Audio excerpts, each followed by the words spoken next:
Hi, cool.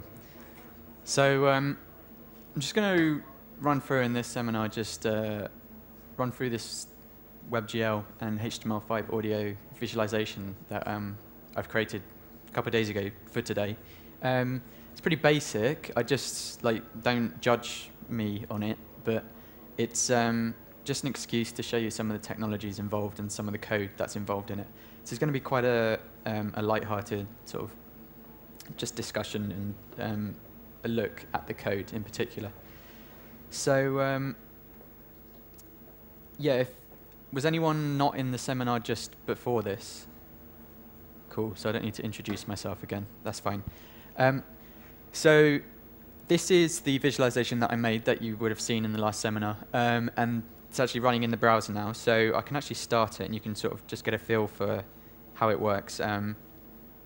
You can see the frame rate at the top. It's not super amazing, but I haven't optimized it and stuff yet.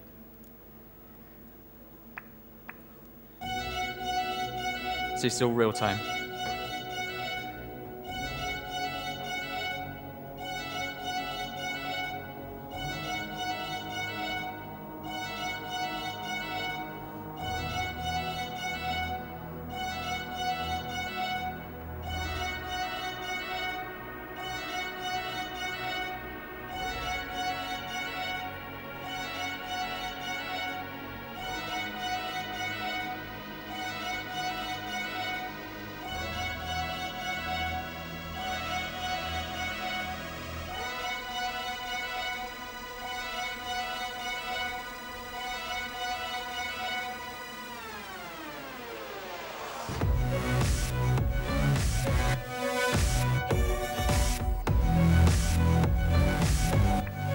So you can also, because it's using HTML5 audio, you can see the player at the bottom. You can skip through it, so it's visualizing there.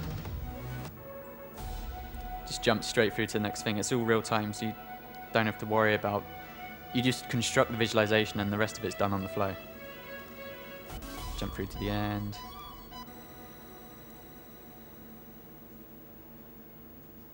So it's pretty cool. And it's not using that much code. That's really loud. What is that? So let's not play that again.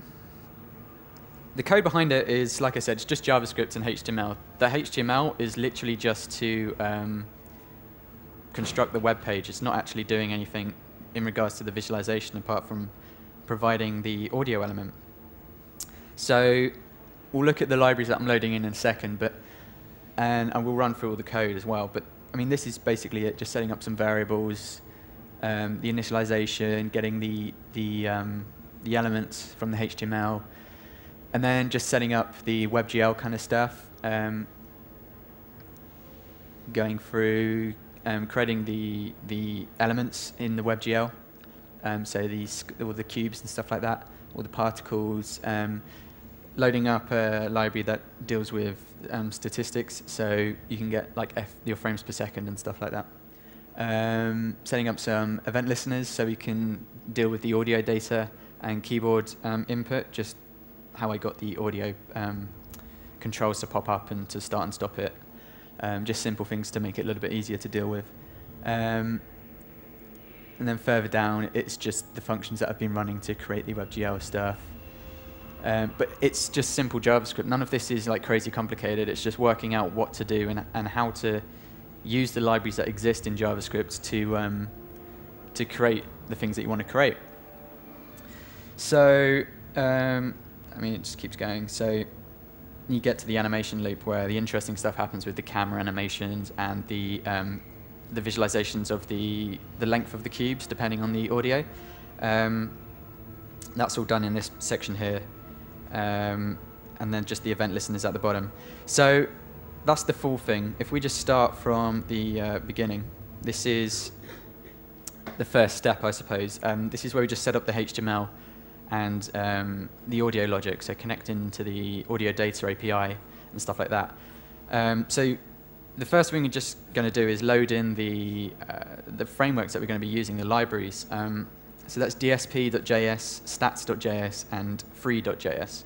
And these are, two of these are Mr. Doobs. He's pretty big in this area, as you'll hear later on. So he has created free.js, which is a WebGL engine, effectively, library that allows you to construct WebGL kind of stuff without digging in too far into the code. He also created stats.js, which is the statistics FPS thing. It's all on GitHub if you want to have a look later.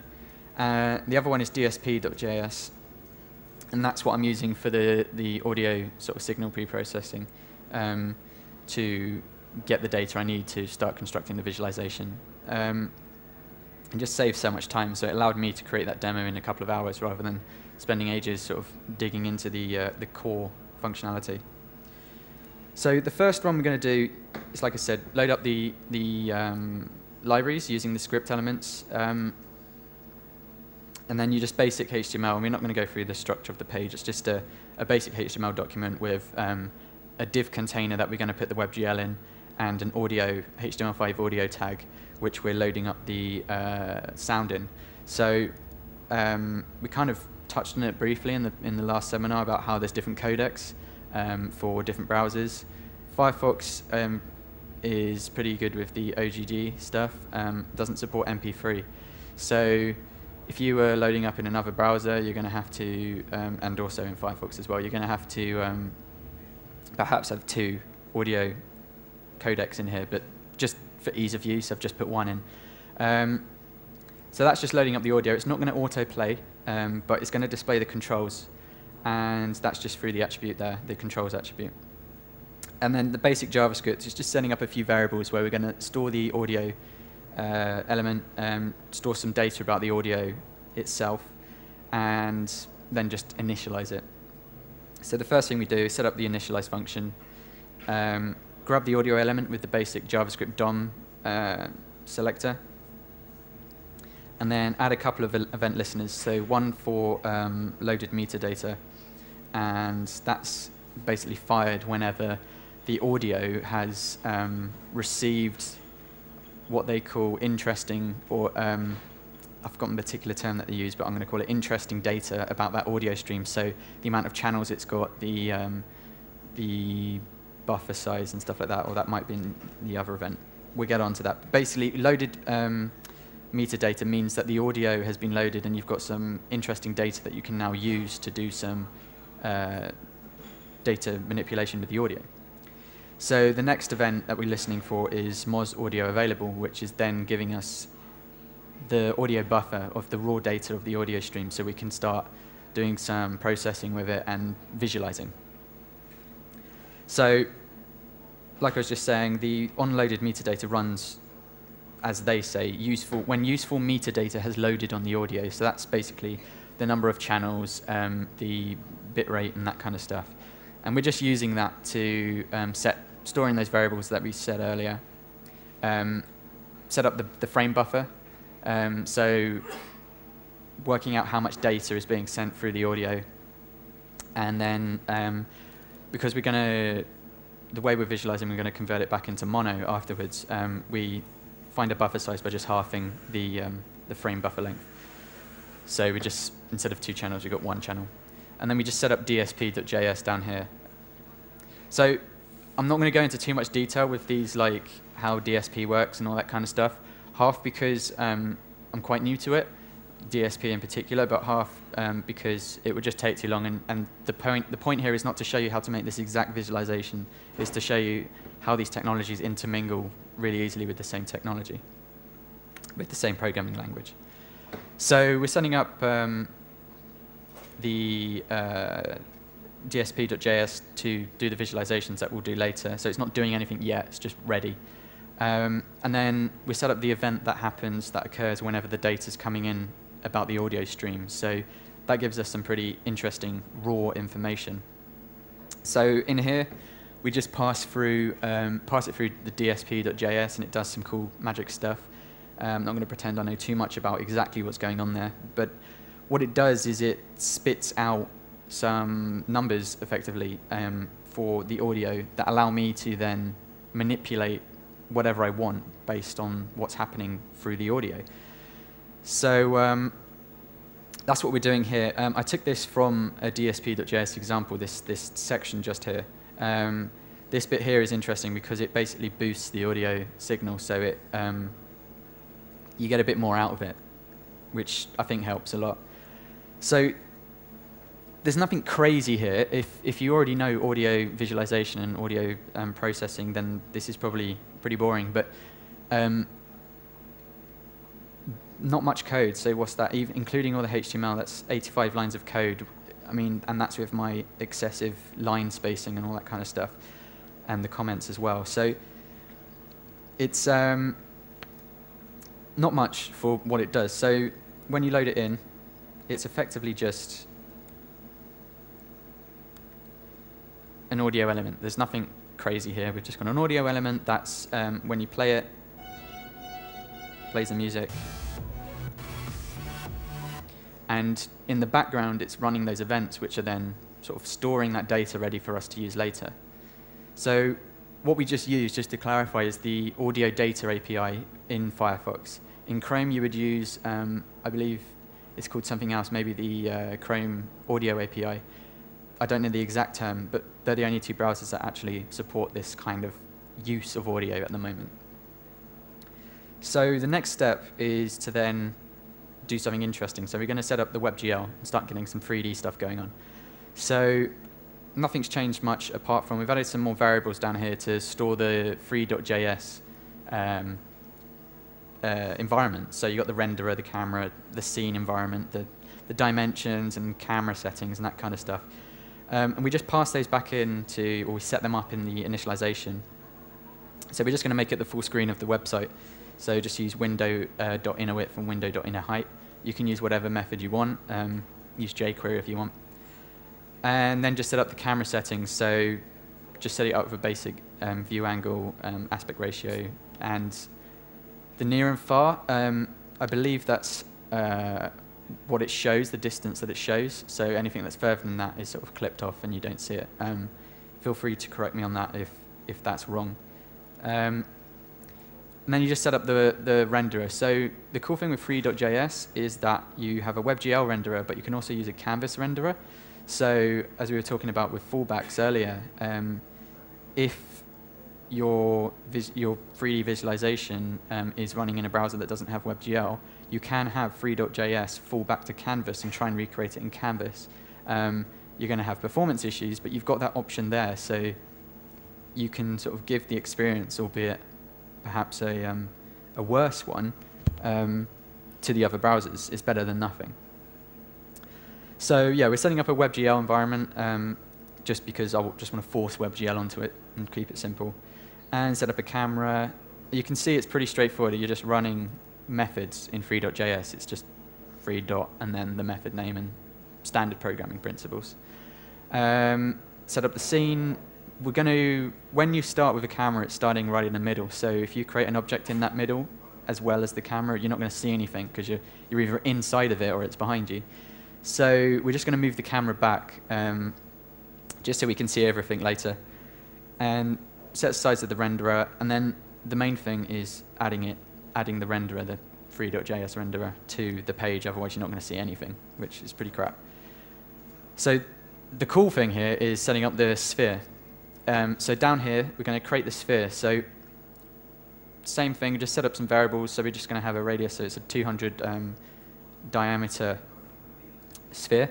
You can change the amount of segments are in it, so you can have it like, if you bump that number up loads, you're going to have a really refined, smooth sphere. For the frame rate in this at the moment was like 25 to 30, which is not super amazing. You can bump that up loads by putting the segments and rings value down a lot.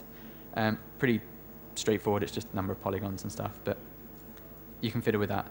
So basically, creating a sphere is just a case of creating a free.js mesh and then adding in some sphere geometry. So it does that kind of calculation stuff for you. And you just pass it in the radius and the segments and the rings, and then it creates all the vertices for you and all that kind of stuff. So it's created this invisible object for the time being. What you can then do is then pass in a texture for it, which we're going to remove later, but I've just left it in so you can actually see what's going on. And what's that? Like, I mean, effectively, that could be one line. You've created a sphere, you add it to the scene, and apart from up here adding the statistics thing at the top, that's really all we've done here. And what it gives you, and actually just before I jump into that, we set up a animation loop, a really basic animation loop that just forces the free.js WebGL renderer to redraw the scene, update the stats so we get the frames per second, and just set a request animation frame. Just in Firefox here, but feel free to use like a framework or a plugin, whatever, to provide that functionality to all the browsers. And then what that does is gives you a sphere. Great. So you can see the rings and the all that kind of stuff because the way it's been lit, but it's important to see that because I'm going to show you then how we put the cubes onto that. So basically each one of those blocks is a face. Pretty straightforward stuff, but it's for me as a web programmer, it's really weird seeing that in the browser using JavaScript with no plugins whatsoever. So let's get on to something a little bit cooler. So what we're going to do now is add all the cubes onto the side of the sphere. So we have that, what I had before was this invisible sphere with all these little cubes around it. So it looked like a sphere made out of cubes. So we're kind of the way we're programming this is working backwards on it. So what we're now going to do is now we've got that sphere geometry and we know where all those little faces are. We can now place cubes on those faces rather than trying to suss out exactly where they need to go and do some sort of crazy 3D sphere calculations and whatever. So all we're adding now is adding some variables to store our cubes in and how many cubes there are. And then the only other place that we're changing stuff really is in the sphere function. And after we've added the sphere to the scene, which we're going to remove that later, it's just there for show, we access all those little squares, the faces that are on the sphere, just going through the sphere object that we created up here, and just accessing the geometry tag object, and then accessing the faces array inside of that. Simple JavaScript, just object-oriented programming. And then once we've got the spaces, we set up an empty array for the cubes, and then just loop through all those faces that we've got. So just to explain what's happening, what we're going to do is for each face, we know there's a point on it in free.js called the centroid, and that's where the cross is. It's right in the middle. So what we're going to do is we're going to add a cube on each of those points and then remove the sphere. You don't actually have to even display the sphere, but the effect is that you put cubes in exactly the shape of a sphere, spread out nice and equally, without having to do any crazy calculations. It's just a couple lines. Now I would claim fame to like finding that out myself, but my friend Paul Lewis, who I sort of talked about in the last seminar, he showed me how to do that because he's pretty crazy with 3D stuff. This is dead simple for him. So the way we do that is we're looping through all the faces. We grab the first face, or whatever face we're on, create a cube, same concept as we did with the sphere. So you create a cube geometry, and then add a simple texture to it, a material. And then what we then do is grab the vertices for each cube, so all the 8 corners, 8 points even. And what we're going to do is shift them up, because if we didn't, they'd actually be created sort of inside the sphere. And what happens is then when we change the size of them, they project into the sphere rather than out of the sphere. So all we're doing is just moving them. It's just the way that the scaling works on free.js. It doesn't really matter about the specifics. It's just explaining what's happening there. The important bit is here. So cube.position equals sphere face.centroid. That is all you need to do to move that cube right into the point on the sphere. So once you've done that, you just add the cube to the cubes array, just so we know we've got a record of them all, and then you just add the cube to the scene. And that simple sort of amount of code, barely anything, adds little cubes to every face that you can see. So you've got a cube on all of them.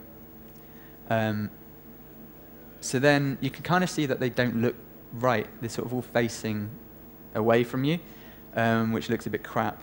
So what we're going to do now is make them rotate, so they're all sort of pointing away from the sphere, or from the center of the sphere, so they're all sort of angled. And again, you could calculate some crazy stuff, or you could just use free.js lookat method, which you ask an object to look at something else. So we're going to ask all of the cubes, or each cube, to look at the center of the sphere. One line of code, save that, and now all of them are looking towards the center. So simple. I was amazed at that point how easy that was. I was trying to come up with all these crazy mathematical formulas to work it out when I just got told about this method. Is so much easier. Behind the scenes, if you want to dig into it, you can dig into the library and find out how this all works. But if you just want to create something, this is the easiest way to do it. So the next thing was basically, it didn't look right that all the cubes sort of bunched up around the top and around the bottom. Now, I didn't have time to work out how to spread them around the sphere equally. So a simpler way of doing that, and just making the effect look a little bit less annoying, was to scale each cube depending on where it is in relation to the poles. So the closer to the poles, the smaller the cube is going to be, so there's more space around them. And all you do here is find a scale value, or define a scale value by finding the Y position of each cube, which is based from the center, so it's going upwards as it goes out either way. And then using that scale value to sort of just scale its cube is pretty straightforward stuff.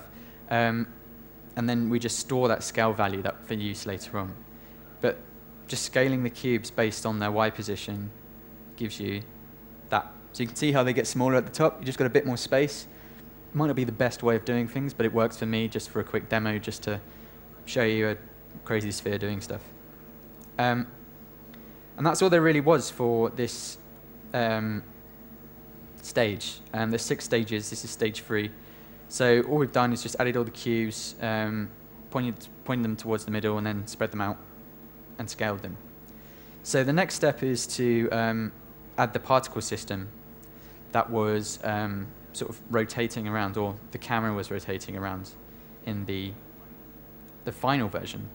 So to do that, all we're going to do is, again, where are we going?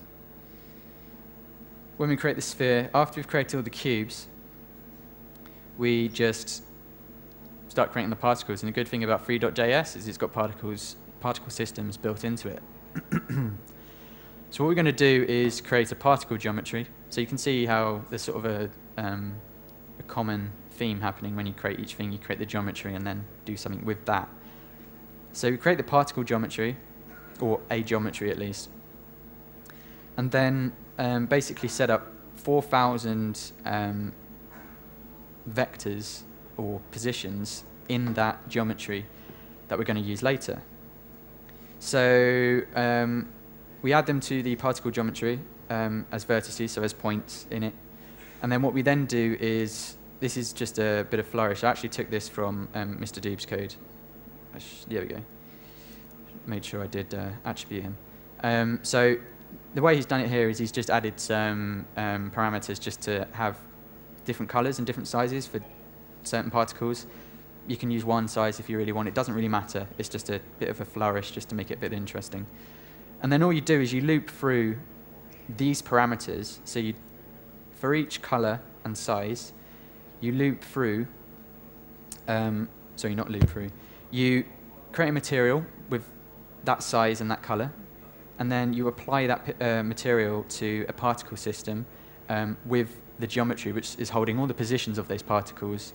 So what you're doing is you're creating 1, 2, 3, 4, 5 sets of particle systems, all with different sizes and different colors. And and then rotating them around a bit so they're randomized, and then adding it to the scene. Pretty straightforward particle system, and the effect is as follows. You just get sort of a star system behind you, particle 3D system. So from there it looks static 2D, of course, but when we start rotating the camera and stuff like that, those particles are spread out in a wide, very, very wide range. And because they're effectively just points, it's really, really good on the FPS. So they're not effectively 3D particles, I suppose, although they look like they are. So, I mean, that was stage 4. That was pretty straightforward. There's one last thing we can do. So, like I was saying earlier, you can clip using the camera, so you can stop seeing things that are really, really, really far away to save on resources. You can also add fog into it, which kind of works in the same way. We already had it on, actually. So, I mean, what you can do is if I turn that off, and then turn it back on and change the value. Do you see how many stars are there, or particles? It's like barely any now, because I've changed the fog value.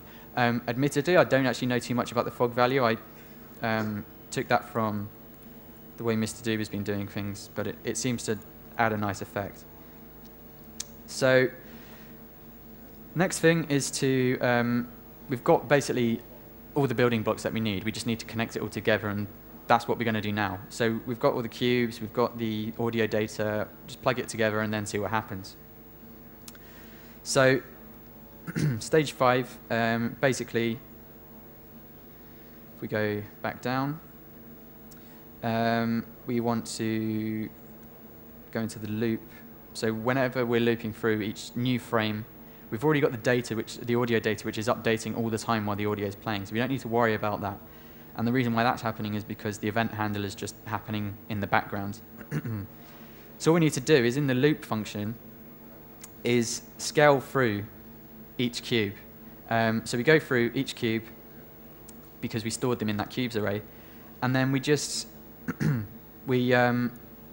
scale its Z axis, which is the one going up and down when you're looking at the cubes, and scale it based on that value that we assigned earlier, which makes its size depending on the poles, and then add onto that the peak sound value, or not the peak sound value, but more scaling in relation to the peak sound value that's happened for that point.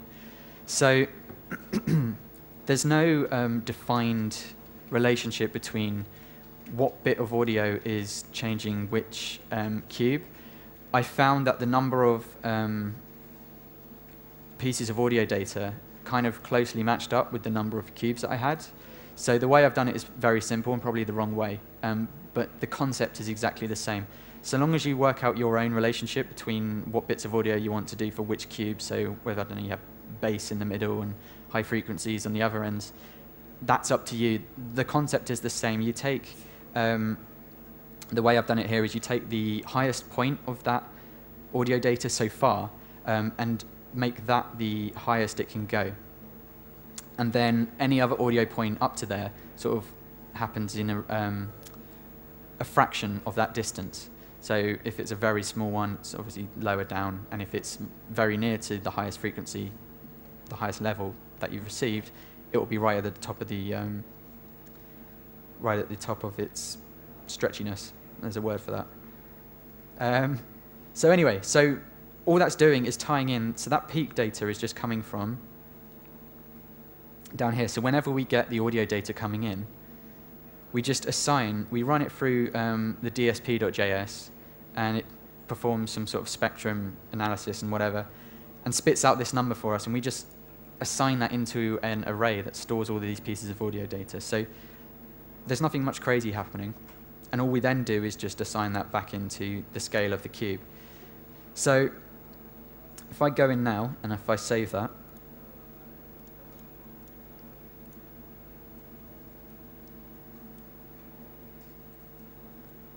and then type it properly,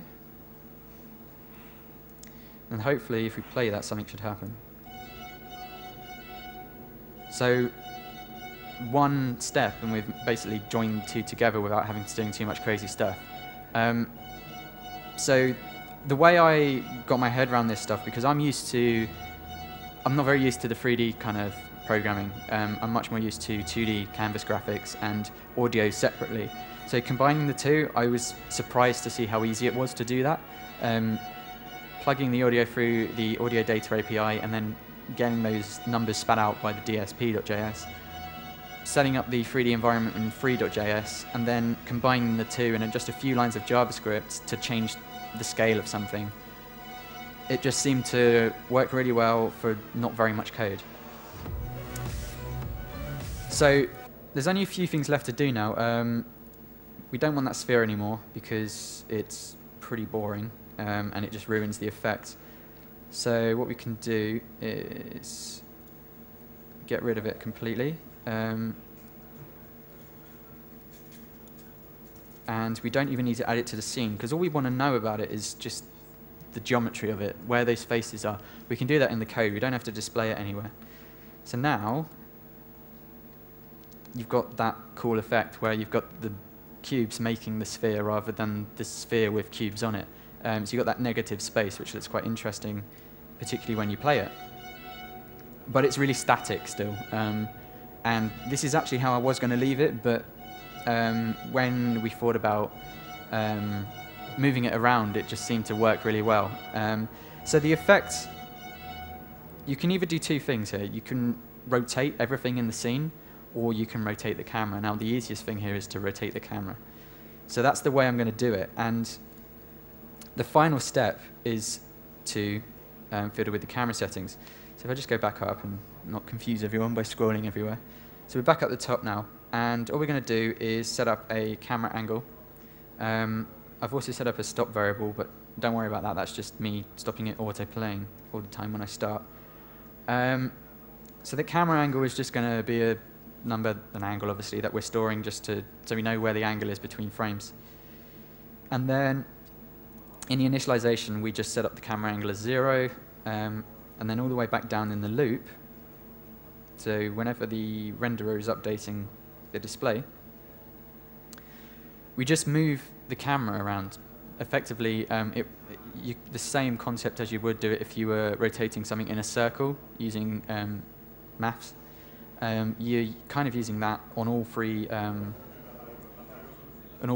axes, and sort of doing a non-circular ovalish kind of orbit, and then adding in an extra dimension to bounce it around a little bit. The concept is pretty simple. It's moving around in a circle and then moving around again in the other axis, using the same angle and just a few different ways of manipulating that number. And then just change the angle every time that the frame updates, just to keep it updating. And effectively, you get horrible artifacts sometimes. I haven't worked out why it does that yet. So now, let me just point out the other thing that we've done. So the first thing you can see, sorry, is that the camera's changed now, which is good, which means it worked. The last thing we're doing is adding some keyboard event listeners. So this is just for me during development, because I was finding that the frame rate was going crazy while I was running the WebGL in the background and trying to do code, and then I had multiple versions of the demo open at the same time. So I just set up something so I could stop the WebGL renderer running and whatever. So just simple keyboard events, just stopping the audio, making the audio display and hide and stuff if I press A. If I press S, it stops the whole renderer and it restarts it again. If I press V, it turns the volume off, etc. Not really important, but just nice to be aware that they're there. So then what you get is this. So if I press S, you now get the rotation. So if you watch, the rotation is just sort of rotating around and then moving back, sort of just going in and out based on those random, the random nature of the numbers that you're plugging into the angle. But it just adds that extra dimension to it. I think it looks really good that way, particularly for a really simple demo. But you get to see all the stuff happening on the top, which I didn't get to see before as well. So I mean, the kind of thing here, the only thing that annoys me is because I'm using the way the sphere is being created and all the faces, you see the sort of ring around the poles. There's a way to stop that happening, and you can have all the points on a sphere sort of be, what's the best way to put this? Be spread out equally. That can be done later on or whatever. But I mean, that's basically it. So what you can do now is toggle the audio. This is the final version, effectively. And there you can see how often Firefox is updated in the new versions. Updated that yesterday. So, play through. I mean, this like timeline control system, that was built in because we're using HTML5 audio, and the audio streaming data, the raw data that's coming through is automatically updated every time you jump through. So you don't have to code that in, it just happens automatically. And this is the benefit of doing it dynamically. So that's effectively it. That is a visualization using WebGL, HTML5 audio data API, a bit of JavaScript magic, and the free.js library. So yeah, that's it.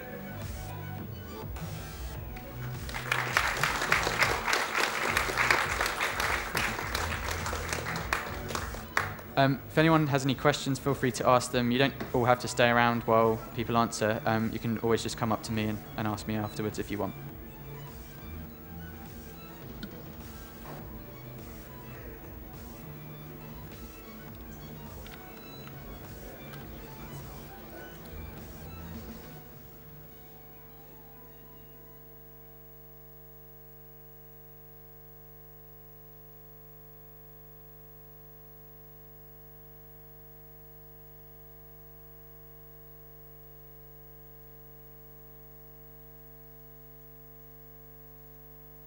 I didn't.